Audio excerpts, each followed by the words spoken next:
Right, మనతో పాటు BRSV నాయకుడు శ్రీకాంత్ ఉన్నారు, మాట్లాడదాం. నమస్తే బ్రదర్. నమస్తే అండి. ఏంటి ఈ రౌండ్ టేబుల్ ముఖ్య ఉద్దేశం ఏంటంటే మూసీ ప్రజలకు మీరు ఏమంటారు మద్దతు ఇవ్వడానికి పెట్టినరా ఏంటి? ఆయనేమో నేను మూసీ ప్రాజెక్టును ఖచ్చితంగా చేస్తాను, ఒకవేళ నిజమైన ప్రజలు వచ్చి దీన్ని అడ్డుకుంటే మీరు వద్దు అని చెప్తే నేను ఆపడానికి సిద్ధంగా ఉన్నానని చెప్పి మొన్న మాట్లాడిండు. ఏం చెప్పాలనుకుంటున్నారు దీన్ని? గత 10 ఏళ్ల కేసీఆర్ గారి పాలనలో హైదరాబాద్ని విశ్వనగరంగా వ్యాప్తి చేసి విశ్వనగరంగా పేరును గడించే విధంగా చేస్తే కేసీఆర్ హయాంలో హైదరాబాద్ విశ్వనగరంగా పేరుగాంచితే ఈరోజు రేవంత్ రెడ్డి పాలనలో హైదరాబాద్ విషాద నగరంగా కనిపిస్తూ ఉన్నది. ముఖ్యమంత్రి రేవంత్ రెడ్డి స్వార్థ ప్రయోజనాల కోసము ముఖ్యమంత్రి రేవంత్ రెడ్డి యొక్క పైసలు దండుకునేటువంటి ఒక ప్రక్రియలో భాగంగా ఈరోజు రేవంత్ రెడ్డి మూసీ నది ఒడ్డునటువంటి పేదల ఇండ్లను కూలగొట్టి ఆ యొక్క భూములను కాజేసేటువంటి పెద్ద కుట్ర చేస్తూ ఉన్నాడు ముఖ్యమంత్రి రేవంత్ రెడ్డి మీకు ఒకటే హెచ్చరిస్తూ ఉన్నాం, పేదల ఇండ్లు కూల్చే ముందు ఒకసారి నువ్వు ఆలోచన చేయి. ఆ రోజు ఎన్నికల హామీల్లో నువ్వు మూసీ ప్రాజెక్టు ద్వారా పేదల ఇండ్లు కూల్చుతా అని చెప్పి నువ్వు ఆ రోజు ఎన్నికల్లో మాటిచ్చినావా అని మేము అడుగుతా ఉన్నాం.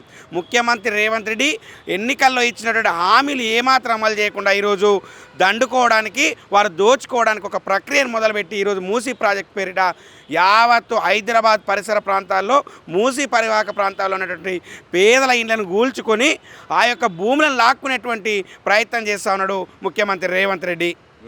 అంటే ఆయన ఏం చెప్తా ఉన్నాడు, నేను అక్కడ అదంతా ప్రజలకు నేను పునరావాసం కల్పిస్తున్నా, డబుల్ బెడ్రూమ్లు ఇస్తున్నా, మీరందరూ అందులోకి షిఫ్ట్ కాండి, అక్కడ చుట్టుపక్కల కూడా క్లీన్ చేసి నైట్ ఎకానమీ జనరేట్ చేస్తా అని చెప్పి మాట్లాడతాం.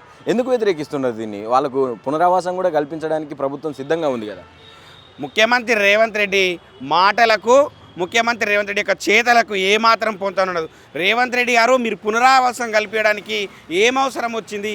ఆ యొక్క మూసీని శుద్ధి చేయమంటే మూసీ పేరిట డబ్బులు దండుకోవడానికి, మూసీ పేరిట మీ జేబులు నింపుకోవడానికి ఈరోజు పేదల ఇండ్లు కూల్చి ఆ యొక్క స్థలాలను కాజేసేటువంటి కుట్ర చేస్తూ ఉన్నాడు.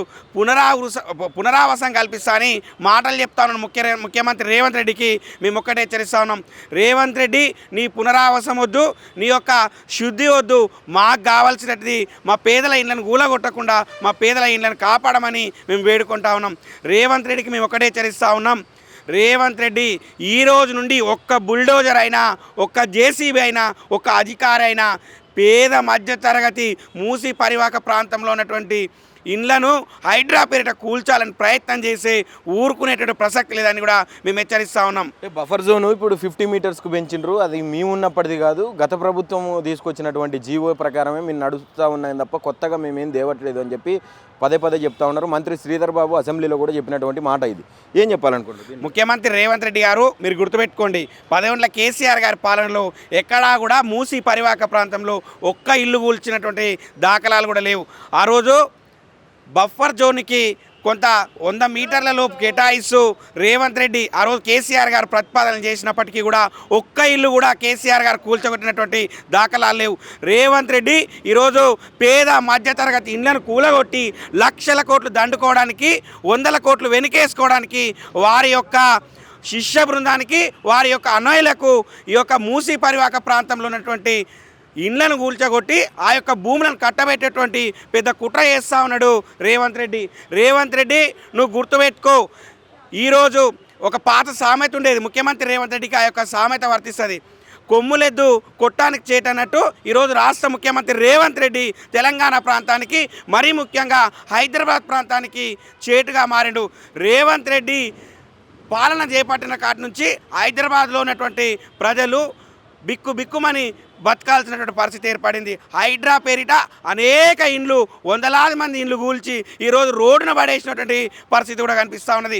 రేవంత్ రెడ్డి నువ్వు గుర్తుపెట్టుకో, ఇక నుండి హైడ్రా పేరిట, మూసి పునరుద్ధరణ పేరిట, శుద్ధి పేరిట ఒక్క ఇల్లు కూలగొట్టినా, ఒక్క ఇంటి మీదికి హైడ్రా బుల్డోజర్ పోయినా బీఆర్ఎస్ విద్యార్థి విభాగం అక్కడ ముందల నిలబడి ఆ బుల్డోజర్లు, హైడ్రా అధికారులు మా మీద నుంచి పేదల ఇండ్లకు పోవాలి, కానీ ఒక్క ఇల్లు గులగొట్టినా ఊరుకునేటువంటి ప్రసక్తి లేదని మేము హెచ్చరిస్తూ ఉన్నాం. వెలుగుమట్లలో ఇల్లులు కూల్చిండ్రు, ఆ కూల్చినటువంటి ఇల్లులకు ఆ కూల్చిన దాకా కూడా మాకు ఎలాంటి ఇన్ఫర్మేషన్ లేదు, కూల్చినట్టు కూడా మాకు తెలియదు అని చెప్పి అక్కడ ఉన్నటువంటి స్థానిక మంత్రి అలాగే రెవెన్యూ శాఖ మంత్రి పొంగులేటి శ్రీనివాసరెడ్డి మాట్లాడిండు దాని తర్వాత ప్రెస్ మీట్లో.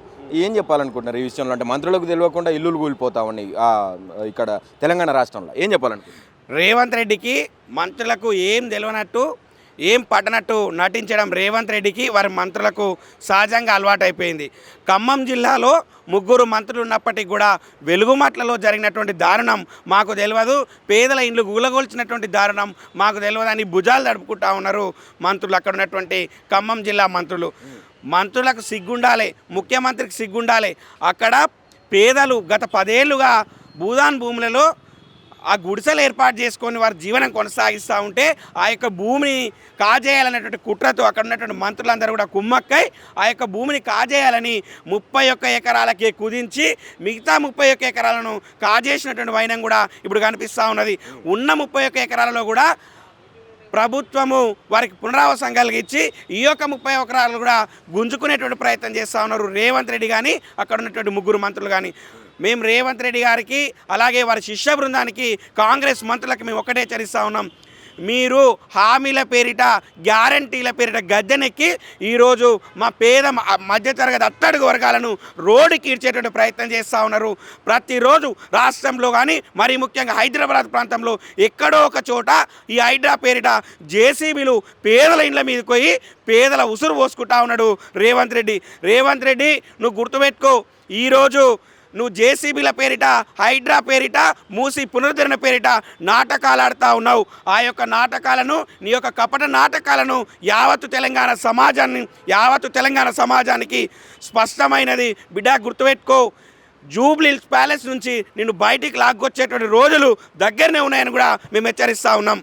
ఇటు ఫైనల్గా ఆయన ఏం చెప్తా ఉన్నాడు, నేను మీ మూసీని మాట్లాడితే ప్రతి ఒక్కరు రియల్ ఎస్టేట్ కోసం చేస్తున్నారు అని చెప్పి మాట్లాడుతూ ఉన్నారు. ఎస్, ఎందుకు చేయొద్దు రియల్ ఎస్టేట్ కోసం, నేను రియల్ ఎస్టేటే చేస్తా అని చెప్పి మాట్లాడుతూ ఉన్నాడు. ఏం చెప్తారు రేవంత్ రెడ్డి? సిగ్గుమాలిన పనులు చేస్తూ తనకు తాను సమర్థించుకోవడం ముఖ్యమంత్రి రేవంత్ రెడ్డి గారికి అలవాటుగా అదే పరిపాటిగా మారిపోయింది.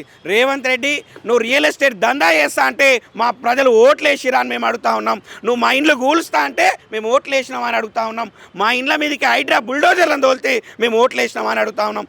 రేవంత్ రెడ్డి నువ్వు కాళ్ళు మొక్కి గత ప్రభుత్వం పైన విషం కక్కి ఓట్లేసుకొని ఈరోజు అధికారం చేపట్టినటువంటి రేవంత్ రెడ్డి అదే పేద వర్గాలపై, అదే మధ్యతరగతి వర్గాలపై, అట్టడుగు వర్గాలపై తన ప్రతాపం చూపిస్తా ఉన్నాడు.